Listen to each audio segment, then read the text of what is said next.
आज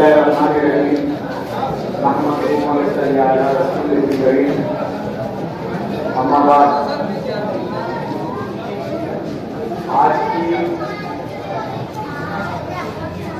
आने वाले पार्लियामेंट इलेक्शन के लिए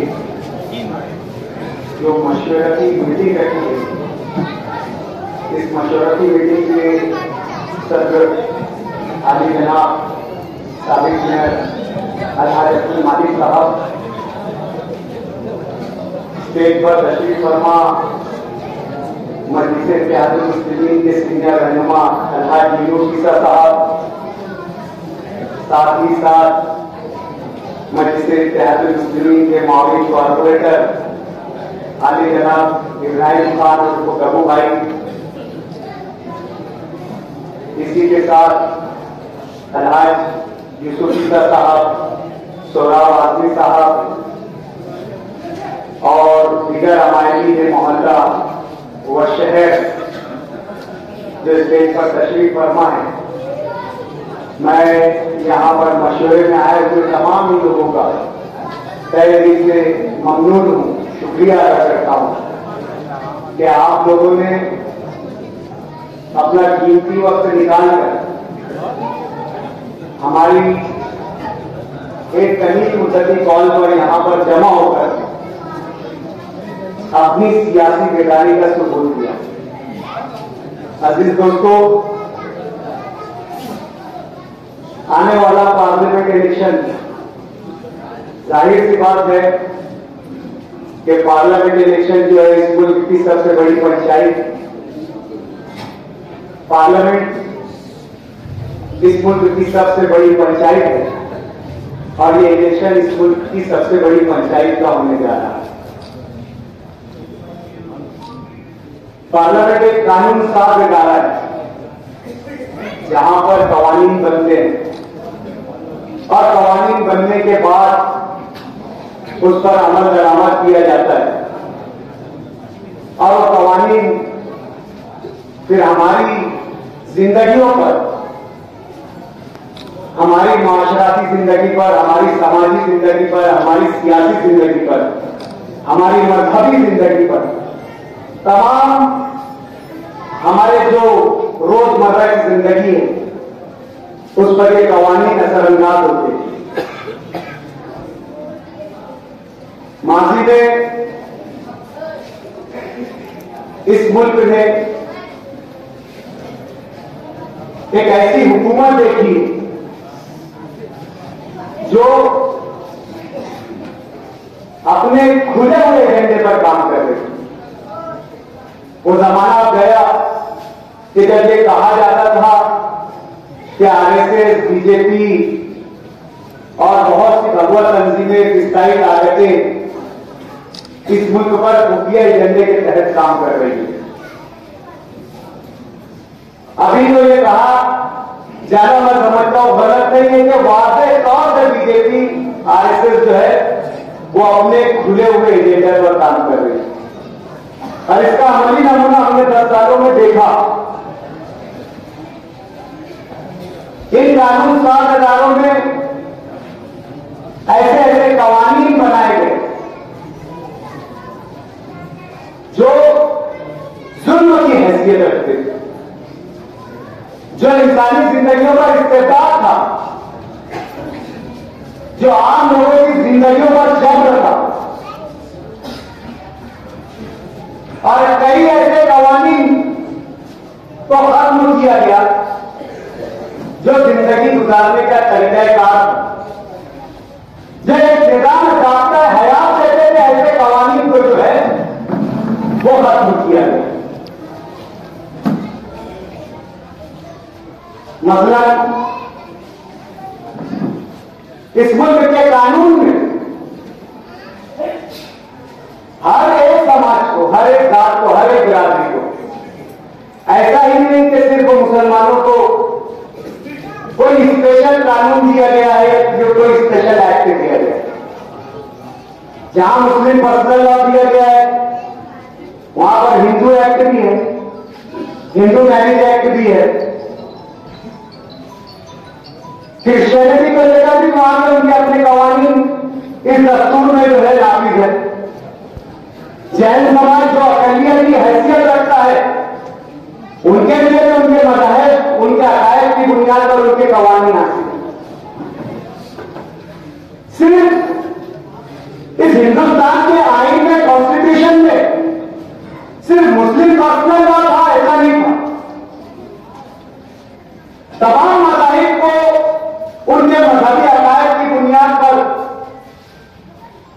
उनके धर्म की बुनियाद पर, उनकी जात की बुनियाद पर इस मुल्क के कानून ने उन्हें यहां पर जिंदगी गुजारने का हक दिया था।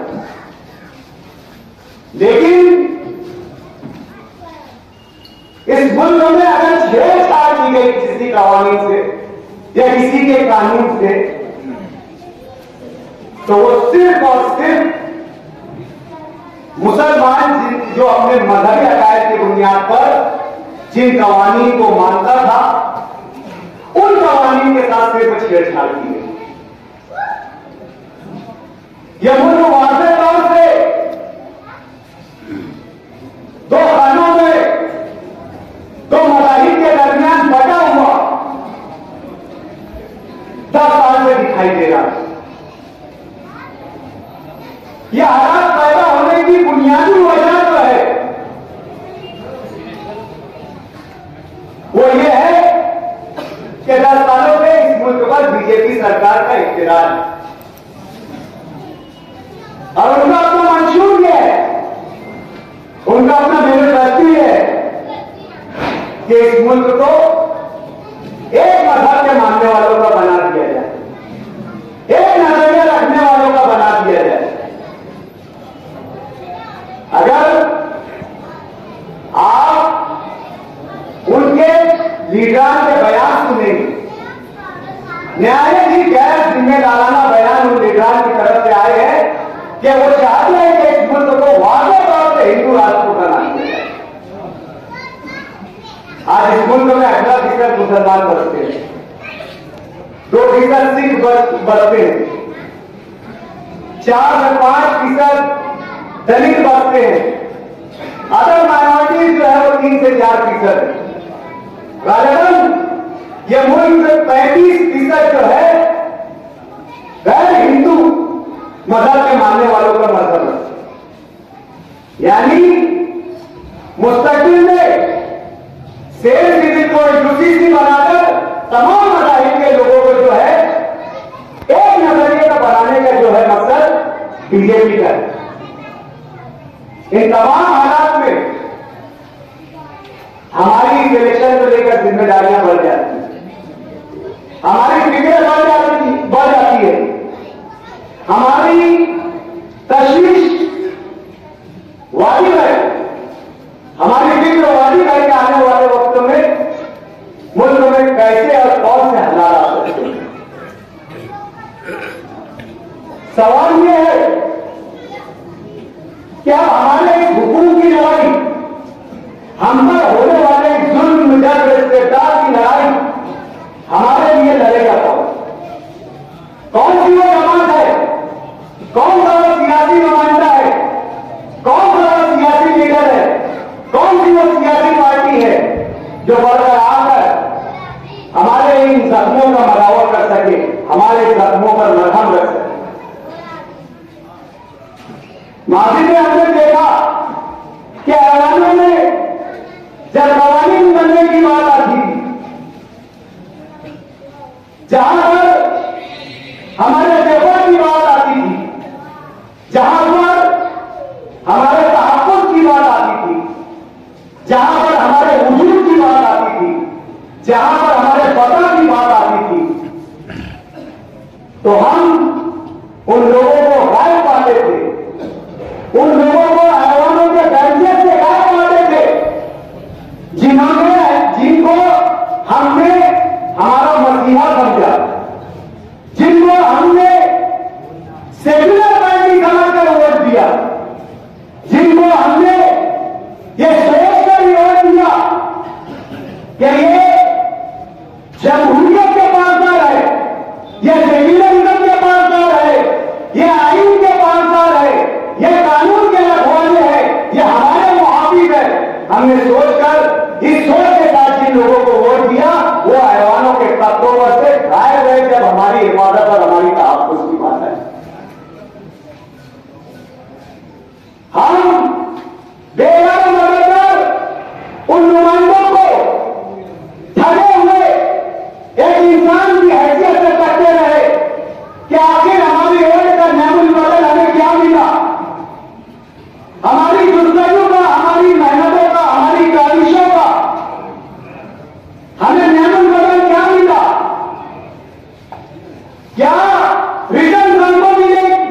कि हमने कितना जी जान तोड़कर इनके लिए वोटें मांगी।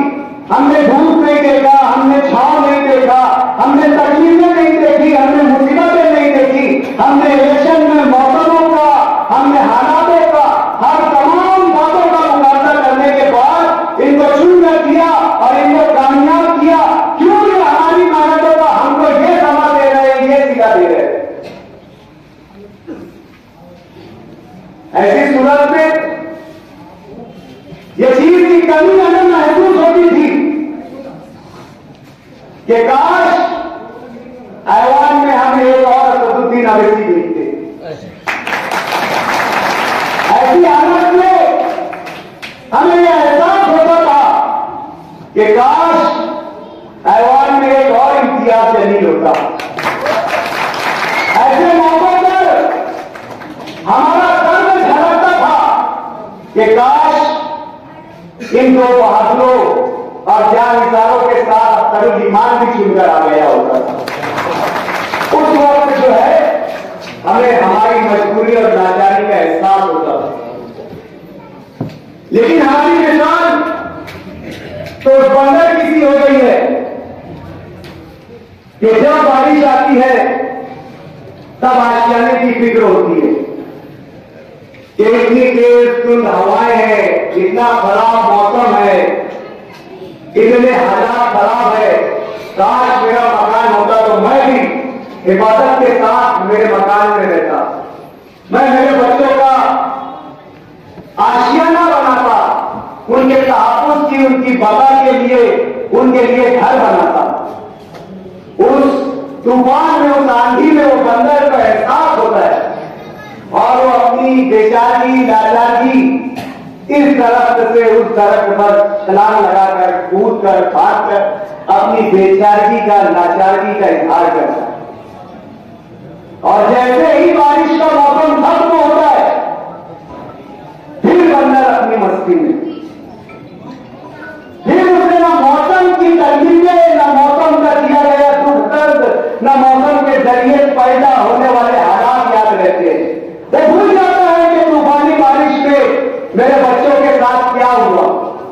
वो भूल जाता है कि इस तेज हवाओं में मेरे हाल, मेरे परिवार के क्या हालात थे। फिर वो 8 महीना अपनी मस्ती में, अपनी इधर से उधर कलंदरी में लगा रहता है।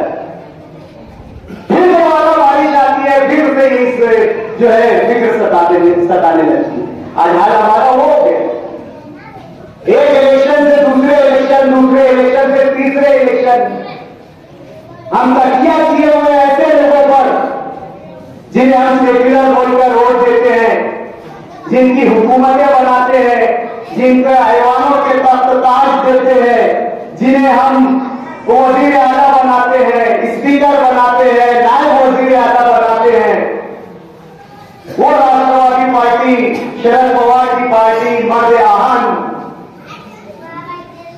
यही असल सेक्युलर, यही असल योद्धा। वो कांग्रेस पार्टी, कौमी पार्टी, तमाम रियासतों में उसकी शाखें मौजूद है, तमाम रियासतों में कांग्रेस के नुमाइंदे मौजूद है। आज वो सेक्युलर है। इन तमाम बुनियाद पर, इन तमाम हालात में मजलिस-ए-इत्तेहाद-उल-मुस्लिमीन ने इस बात का फैसला किया था, जो उसका अपना बुनियादी नजरिया है कि मुस्लिम सियासत का जो है इस्तेहकाम होना चाहिए, मुस्लिम राष्ट्रीय सशक्तिकरण होना चाहिए, मुस्लिम पॉलिटिक्स का एम्पावरमेंट होना चाहिए, मुस्लिम नुमाइंदा होना चाहिए, ताकि वो हमारे गमों को, हमारी तकलीफों को समझे और महसूस करे। आपने आवाज में देखा होगा कि हमारी नुमाइंदगी जब असदुद्दीन अवैसी और इम्तियाज जलील करते हैं तो हमारी बातें खुल जाती है, हम खुशी से नाम हो जाते हैं। लेकिन जब कोई नया असदुद्दीन अवैसी, जब कोई नए इम्तियाज जलील पैदा करने की बात आती है तो हमारे चेहरे मुरझा जाते हैं।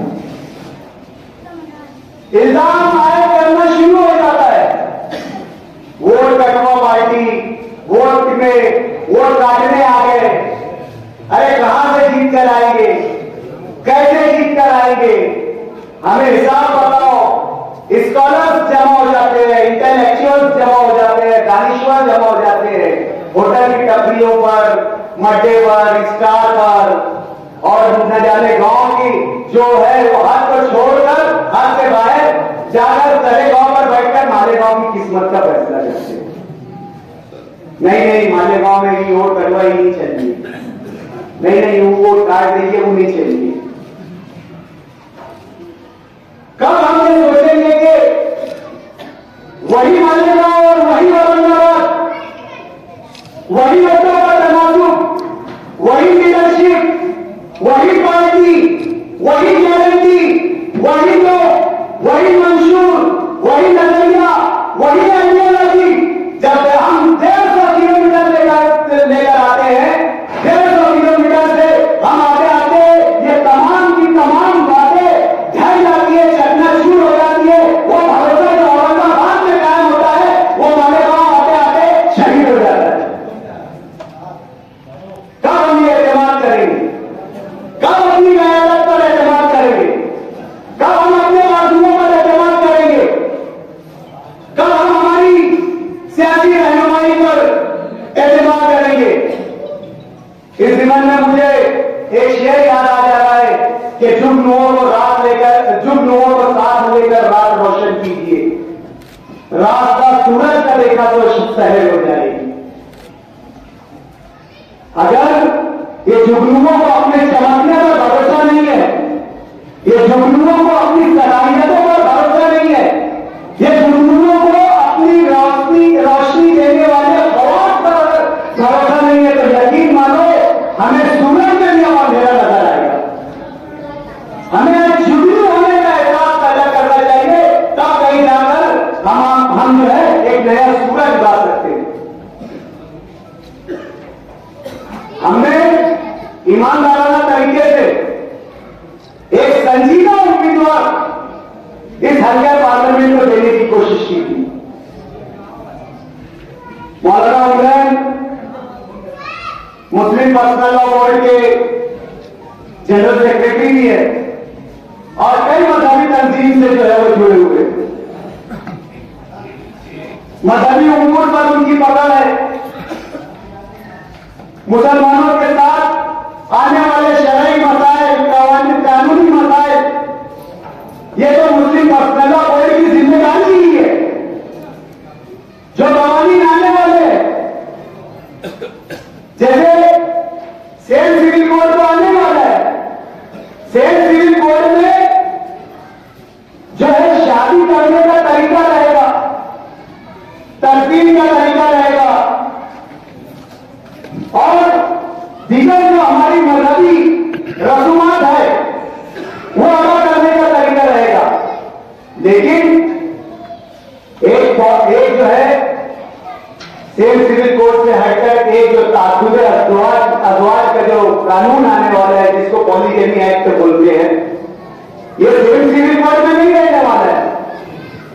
सेम सिविल कोड अलग, पॉलीगेमी एक्ट अलग। तो इन तमाम कवानीन पर जो है मुस्लिम पर्सनल लॉ बोर्ड की तो पहले से ही नजर है और हम उम्मीदवारी को देने जा रहे थे, उसके जनरल सेक्रेटरी को देने जा रहे थे। लेकिन जहां बसीरत दिखाने की बात आई वहां बशारत की बात हो गई। जहां सियासी बसीरत दिखाने की बात आई, जहां सियासी हकूमत दिखाने की बात आई, वहां बशारत की बात आई। ये मुझे किसी पर तनकीद नहीं करना है, ये शहर के हालात है। जाते जाते कहा जा रहा है उम्रा के लिए सफर पर कि फला पार्टी के लोग मुझसे रास्ते में हैं, फला पार्टी के लोग मुझसे रास्ते में हैं, कांग्रेस के लोग रास्ते में हैं। आने के बाद पार्लियामेंट इलेक्शन पर जो है वो फैसला लिया जाएगा। जाहिर सी बात है हम पार्टी के जिम्मेदार है, बेचैनी तो पैदा होने वाली है कि हमारा नुमाइंदा जिसको हमने 1,37,000 वोटें देकर मुंतखब किया है, एक भरोसे, एक एतमाद के साथ, एक निशान पर, एक मैनिफेस्टो के साथ, एक नजरिए के साथ अगर आने के हमारे लिए क्या बचता है? हमारे नजरिए की कहां ताकुत होता है? हमारे नजरिए का कहां ताकुत होता है? हमने उन्हें गुजारिश की कि यहां वहां देखने से बेहतर अपना घर है, अपने लोग है, अपना नजरिया है, अपनी पार्टी है, यहां से उम्मीदवारी कर लो। कमाल की बात यह है कि जब अपनी बात रहती है तो सबों को वोटों का तनासुब दिखता है, वोटें दिखती है, वोटों में पोलराइजेशन दिखता है, वोटों में तफरीक दिखती है। लेकिन जहां इज्तिमाइयत में किसी दूसरे के लिए फैसला करने की बात है, वहां पर फिर जो है वोट का रेशो और तनासुब कम हो जाता है। अगर इस तरीके की और हमारी कमजोर सोच रहेगी, इस तरीके की हमारे फैसला लेने की कुव्वत कमजोर रहेगी, तो यकीन मानो इससे खराब और इससे बदतर हालात ऊपर आने वाले हैं। आज ये मशवरती मीटिंग है, इसलिए आप लोगों के सामने पार्लियामेंट के इलेक्शन के ताल्लुक से तमाम अहवाल रख देना जरूरी है। मेरी तनकीद बराए तनकीद नहीं है, तनकीद बराए इस्लाह है कि आज भी जो लोग ख्वाब खरगोश में है और जो लोग ये समझते हैं कि आईनी वोटों पर चले जाने के बाद पार्टी को उनकी जरूरत है, तो आने वाले वक्त में ऐसे लोगों को भी उनकी जगह बता दी जाएगी कि आपकी क्या हैसियत है और पार्टी की क्या हैसियत है। मालेगांव शहर में आज तक किसी असेंबली नुमाइंदे ने 1,30,000 वोट नहीं दिया। ये मजलिस इत्तेहादुल मुस्लिमीन की खूबी है, ये शहर के इत्तेहाद की खूबी है कि इतनी तारीख 7 वोट एक अकेले नुमाइंदे ने हासिल किया। अगर आप इसमें पार्टी की कोई कोशिश, कोई काबिश, कोई मेहनत नहीं मानते, आपको ये लगता है कि पार्टी आपके कपड़ों की तरह है कि जुमा के दिन अलग और मंगल के दिन अलग, तो इंशाअल्लाह दस्तार फजीलत तो सजाई तेरे सर पे, लेकिन तेरे कांधे पे तेरा सर नहीं चढ़ा। तो हमने तो दस्तार सजाई थी, कांधों का सर का तहफ्फुज़ आपके कांधों के ऊपर था, लेकिन आपके नाखवा कांधों ने दस्तार की फजीलत को और दस्तार की ताकत को संभालने की जरूरत नहीं दिखाई। तो इंशाअल्लाह अज़ीज़ अब वो कांधे भी बनेंगे जिस पर दस्तार संभालने की कुव्वत भी होगी।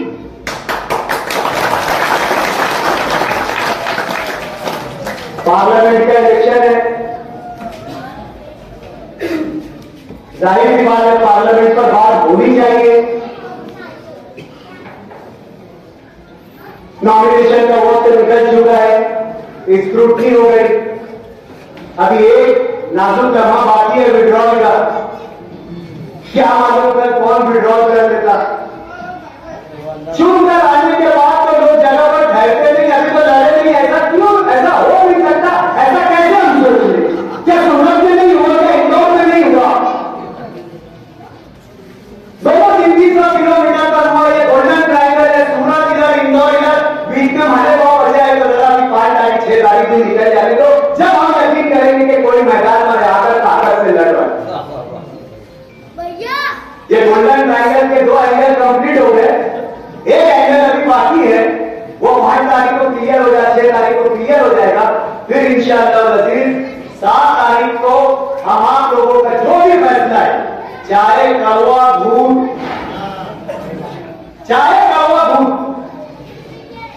दर्द तो बहुत है इस सीजन में, तकलीफें तो बहुत है।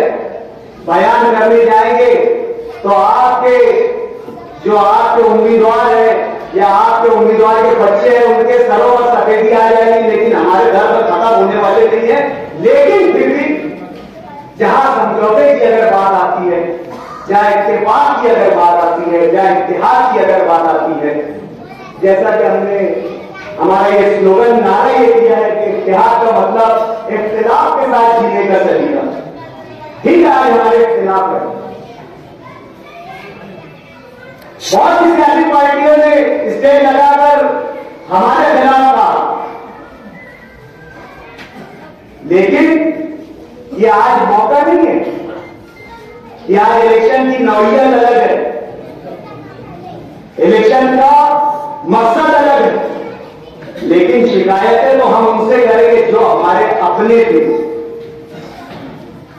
जिनको हमने कयादत अपना मान कर दिया था। तो जाहिर सी बात है शिकायतें भी जो है उन्हीं से होगी। वो जो चाहते हैं कि 5 साल एक पार्टी में रहने का इम्तियाज हासिल है, आज तक 6ठा साल नहीं हुआ, तो जाहिर बात अभी 6 महीना बाकी है, बहुत सारी बातों के हम भी पाबंद हैं। जहां 5 साल मुकम्मल वहां से 6ठी शुरू, तो पार्लियामेंट का इलेक्शन है, हम लोग इलेक्शन लड़ने वाले हैं। किसका लड़ेंगे, कैसे लड़ेंगे, कब से तैयारी करेंगे, किन शर्तों पर तैयारी करेंगे, किन शर्तों पर उनकी उम्मीदवारी की हिमायत और तारीफ देंगे, वो सब के सब जो है हम लाइन तय कर रहे हैं। कल हमने प्रेस कॉन्फ्रेंस लिया, हमारे जिम्मेदार बैठे हुए हैं, उनसे मशवरा किया जाएगा कि उम्मीदवार से जमानत दी जाए कि अगर उम्मीदवार जीतता है तो ऐसी सूरत में वो बीजेपी में नहीं जाएगा, वो अपने मजहब के अकीदे की बुनियाद पर कसम खाकर हमसे करें कि वो जीतता है तो हॉर्स ट्रेडिंग में हुकूमत बनाने के दौरान वो बीजेपी में नहीं जाएगा, और अगर वो हारता है तो 5 साल, जैसे माजी में हमने सेक्युलरिज्म के नाम पर कांग्रेस को 3 मरतबा वोट दिया, हमें कहीं चीरपुर घुमाया गया तो कहीं हमें अमन घुमाया गया, देख लो तरक्की के निशान, और हारने के बाद मैं समझता कि वो अमरीश भाई बाईपास में भी नहीं जाते होंगे माने। तो ऐसा ना हो कि हारने के बाद फिर मालेगांव की नुमाइंदगी खत्म, मालेगांव के 2 लाख वोटों का कोई जवाब नहीं, मालेगांव के 2 लाख लोगों की मेहनत का कोई रिटर्न नहीं, कोई आउटपुट नहीं। तो ऐसा इस मरतबा नहीं होगा। एक एफिडेविट दिया जाएगा उम्मीदवार से कि हमें इस बात की गारंटी दी जाए कि आप अगर हारते हैं तो आप किस तरीके से मालेगांव की नुमाइंदगी करेंगे, आपकी पार्टी के इतने खासदार को चुनकर आएंगे जो मालेगांव शहर के पावर रूम के मसाइल को जो है पार्लियामेंट में रख सके, मालेगांव के दीनी तालीमी अदारों के मसाइल को जो है वो पार्लियामेंट में रख सके, मालेगांव की अनऑर्गेनाइज छोटी छोटी इंडस्ट्रीज के मसाइल को जो है वो पार्लियामेंट में रख सके। आप किस तरीके से हमारे इन मसाइल को आपकी पार्टी के जरिए हल करवाएंगे, इस तरीके का भी एफिडेविट उनसे लिया जाएगा, और दीगर बातें भी तय की जाएगी जो हमारे साथियों के मशवरों से होगी, जो उम्मीद सतह पर नहीं बोली जा सकती। तमाम बातें तय करने के बाद हम सेक्युलर नहीं बोल रहे, हम मजबूत उम्मीदवार के साथ रहेंगे, बीजेपी के मुकाबले में मजबूत उम्मीदवार के साथ। सेक्युलर में पार्टी कभी नहीं थी, कभी नहीं है और कभी नहीं रहेगी। इतनी बात है, अगर मैं अपनी बात खत्म करता हूँ। होटल गांव करी बेहतरीन पकवान, लज्जतदार खानों की दुनिया में एक बेहतरीन नाम, जहां आपको बैठने के लिए या नंबर लगाकर खड़े रहने की बिल्कुल भी जरूरत नहीं। बेइंतहा खूबसूरती के साथ सजी और बेहिसाब बड़ी जगह पर बनी होटल गांव करी। यहां आपको वेज, नॉन वेज, चिकन थाली, स्पेशल सिर्फ और सिर्फ 180 रुपए और 230 रुपए में। जी हाँ, इसी के साथ मटन थाली सिर्फ और सिर्फ 280 रुपए और 330 रुपए में। इसी के साथ बाजरे की ताज़ा गर्मा गर्म तैयार रोटियां, बेहतरीन लज्जतदार किस्म की दीगर डिशेस। नाम याद रखिए, होटल गांव करी। हमारा पता ना भूले, मनमाड़ चौफुल्ली, जीवन हॉस्पिटल के आगे, मनमाड़ रोड, मालेगांव। एक बार आकर तो देखिए, एक बार खाकर तो देखिए। होटल गांव करी। कई सालों से कामयाबी के साथ जारी न्यू हाशमी दूध डेयरी। हमारे यहाँ बेहतरीन क्वालिटी का दूध हमा वक्त मिलता है। इसी के साथ असली घी, कई किस्मों के ठंडे मशरूबात जैसे अमूल शेक, अमूल बटर, छाछ, दही, कई कंपनियों के बेहतरीन सोडे, साथ ही बिस्लैरी वगैरह मुनासिब दामों में दस्तयाब हैं। प्रोप्राइटर शहजाद हाशमी। हमारा पता याद रखिए, शौकत होटल के बिल्कुल सामने, मिस्री खां का बाड़ा, मालेगांव। एक बार जरूर तशरीफ लाइए। अलबकी हर्बल क्लिनिक, आयुर्वेदिक दवाओं से इलाज। हमारे यहाँ बड़ी से बड़ी बीमारियों का इलाज जैसा कि cancer, diabetes, blood pressure, thyroid, पथरी, जॉइंट पेन जैसी दीगर बीमारियों का इलाज आयुर्वेदिक दवाओं से किया जाता है। साथ ही अगर आपके बदन में और जोड़ों में किसी भी तरह का दर्द हो, दर्द नया हो या पुराने से पुराना, सिर्फ 10 दिनों में, जी हाँ, सिर्फ 10 दिनों में फिजियोथेरेपी के जरिए राहत, बेहतरीन इलाज, नशा जैसी लानत से 100% छुटकारे के लिए बेहतरीन इलाज जैसे गुटखा, पान, तंबाकू, बीड़ी, सिगरेट, शराब, गांजा, कुत्ता गोली व दीगर नशे से 100% छुटकारे के लिए बेहतरीन दवाएं। Albaqi herbal clinic, proprietor doctor Rehan Ansari. हमारा पता जामतुस सालिहात के बिल्कुल सामने, कमाल कॉम्प्लेक्स, मालेगांव। एक बार जरूर तशरीफ लाएं।